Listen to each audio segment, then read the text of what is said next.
Setelah melalui proses penyidikan, mantan Komisioner KPUD Prabu Muli AS resmi ditetapkan sebagai tersangka dan menjalani penahanan di Rutan Kelas 2B Prabu Muli karena terbukti menerima suap dari caleg pada Pilkada 2019 sebesar Rp350 juta.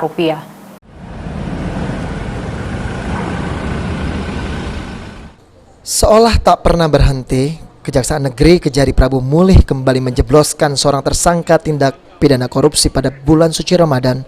Tersangka tersebut merupakan oknum Komisioner KPUD Prabu Muli yang sudah resmi dicopot oleh Dewan Kehormatan Penyelenggara Pemilu pada 30 Juni 2021 lalu. Usai diperiksa selama 2 jam, tersangka AS digiring petugas ke mobil tahanan Kejari untuk ditahan di Rutan Kelas 2B Kota Prabu Muli. Tersangka sendiri terlihat hanya bisa tertunduk dan menghindari kamera awak media saat digiring menuju ke dalam mobil tahanan.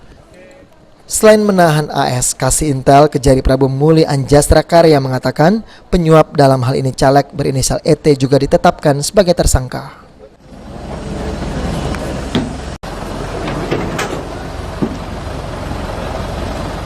Bahwa dari hasil penyidikan yang dilakukan telah memperoleh bukti yang dengan bukti itu membuat terang sehingga tim penyidik Kejaksaan Negeri Kota Prabu Muli dengan ini menetapkan bahwa saudara AS yang pada saat itu sebagai anggota KPU pada tahun 2019 sebagai tersangka, saudara Dr.